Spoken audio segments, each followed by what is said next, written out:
Dennis the Menace cannot be stopped. Meanwhile, Curacao and their goalkeeper make history against dark horses Ecuador. The Netherlands and Japan obliterate their Group F opponents, and Newcastle rejects Spurs' 80 mil Tonali bid. This is DMAC Daily. Game of the tournament. That's what some people are saying following Germany's dramatic 2-1 victory over the Côte d'Ivoire today. These were two teams that impressed on match day 1 as Germany hit Curacao for 7, whilst in the dark horse battle, the African giants narrowly prevailed against Ecuador. So coming into this matchup, there were some big questions to be answered. In the case of Nagelsmann's side, despite the heavy scoreline, there were some concerning performances. Sane was poor, Tar was sluggish, and for a brief moment, Curacao took it to the 4-time champions. It was evident that greater challenges awaited Germany, and considering they'd failed to get out of the group stages in their last 2 World Cups, this game would be indicative of where their actual levels were in 2026.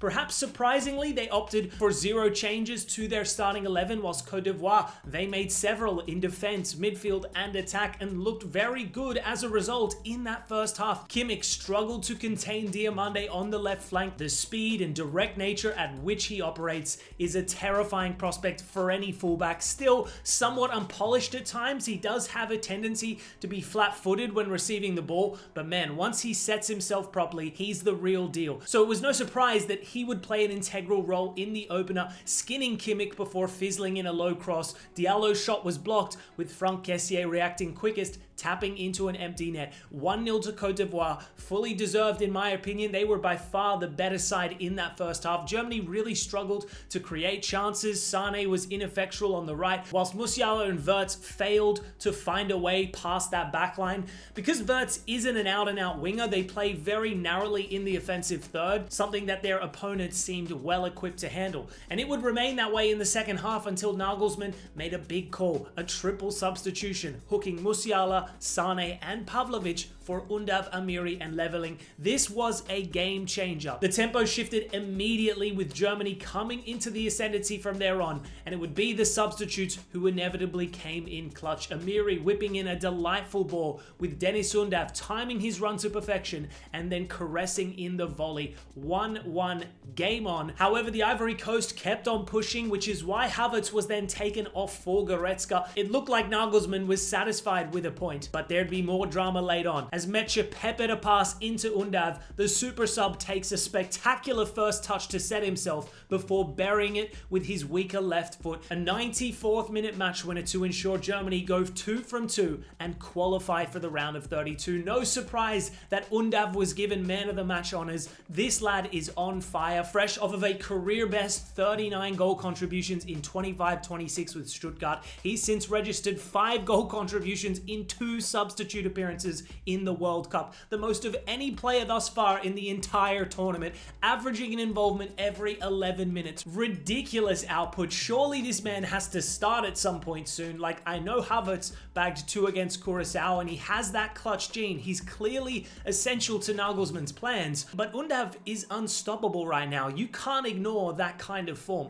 Nonetheless, a huge result for Germany. Nagelsmann will be buzzing with the win. The only concern, however, is the injury sustained to Schlotterbeck. That could be the end of his tournament, which would be a massive blow. He's a key figure at the back. As for Côte d'Ivoire, they'll be very disappointed to have taken nothing from this game because they were the better side for, I'd say, at least 60 minutes of this game, but a late lapse in concentration ultimately cost them dearly. Still, there are some positives to take from this performance. That front 3 is so dangerous. No goals from Bonny in the 9, but I think his playing style enhances the team, gives them a real focal point up top and an outlet for their dangerous wingers to work with. I was very impressed with Christinai Ulai's performance too. This guy's a proper baller, man. That battle with him and Mecha was fascinating to watch. He's so tiny in the middle, but so technically gifted, press resistant, and surprisingly good in the tackle as well. Only 20 years of age. I know he's already a star in the Turkish top flight, but you'll be seeing him in the big leagues very shortly. On top of that, I also envision this team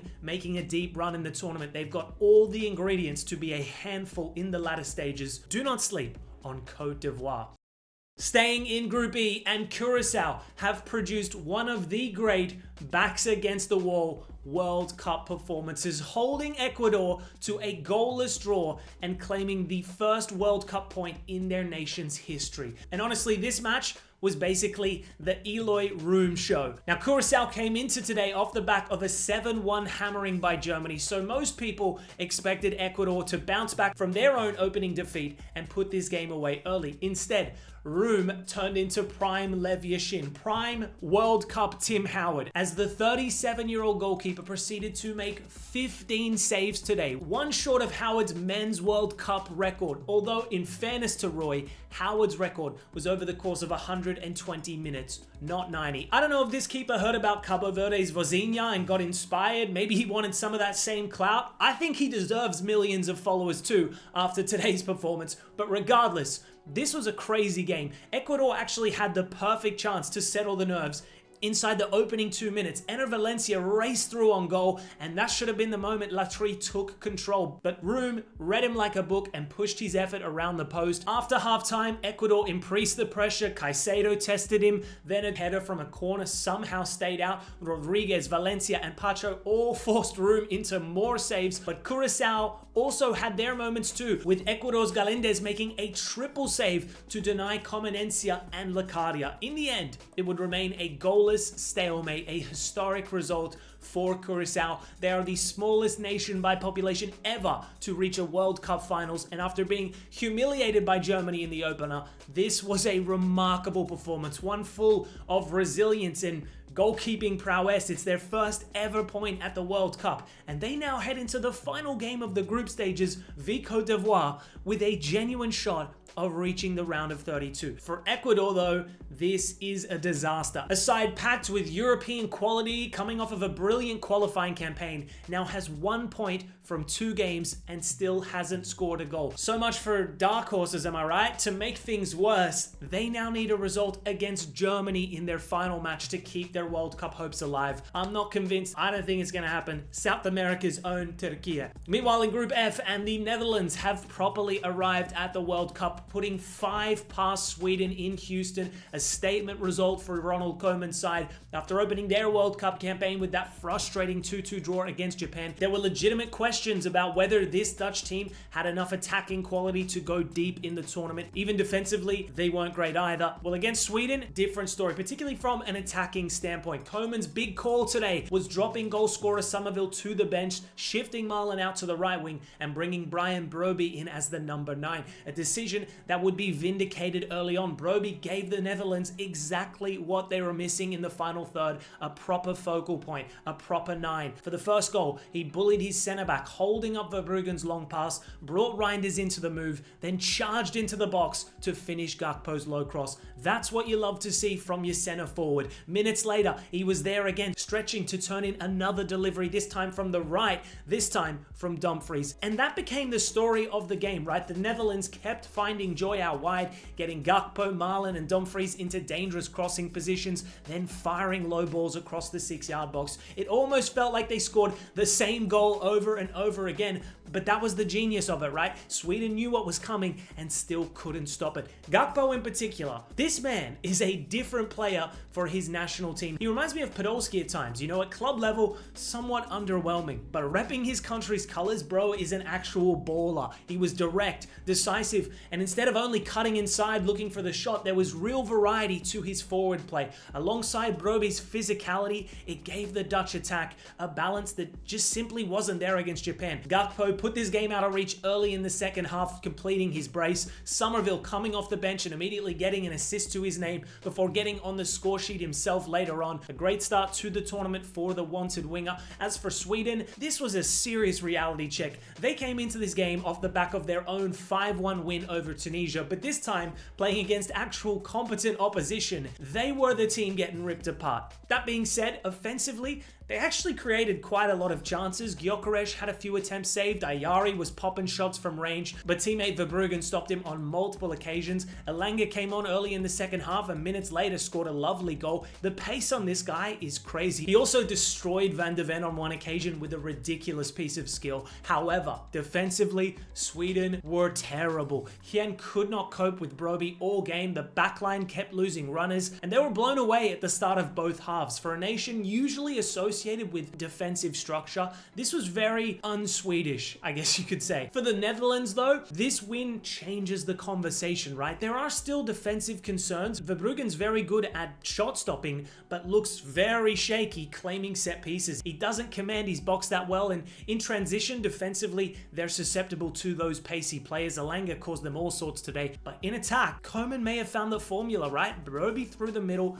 Gakpo on the left, Somerville on the right, or Marlon, Dumfries bombing down the right flank, and midfield runners arriving late. Also, De Jong, when he was on the pitch today, simply ran the show. Such a classy player, allergic to the press. Honestly, I think the Netherlands are in a good spot just quietly. And in the other Group F match today, Japan have breezed past a helpless Tunisia 4-0, setting the stage for an epic against Sweden next week. Less than ideal circumstances for Japan today, losing Kubo to injury for this match. They've now had 4 major injury casualties in recent weeks, but it didn't really matter today because Moriasu's side were in cruise control from minute 1. It wouldn't take them long to open the scoring. A goal typical of the Samurai Blue, building up from the goalkeeper. 6 progressive passes later, it's 1-0. I can't lie, as a Socceroos fan, I'm so jealous of Japan. The football they play, their philosophy, their identity, they're respectful, but they simultaneously fear no one. Today, they were in flow state throughout, and soon enough, it would be 2-0. Their star striker, Ueda, with a lethal strike on the edge of the box. The Eredivisie's top scorer for 25-26 with his first World Cup goal. Tunisia struggled to exert any influence in this match. It was one-way traffic throughout.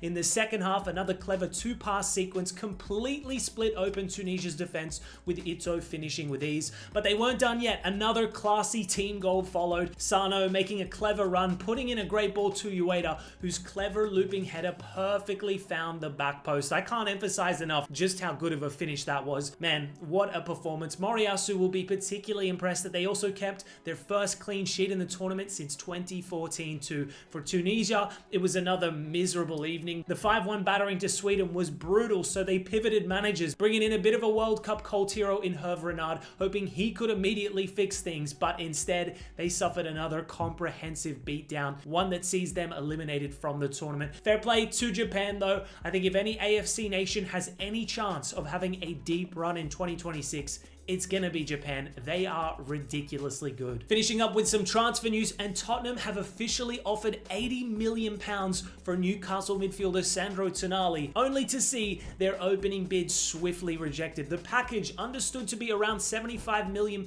directly, plus add-ons, fell short of Newcastle's valuation, with the club holding out for closer to £100 million.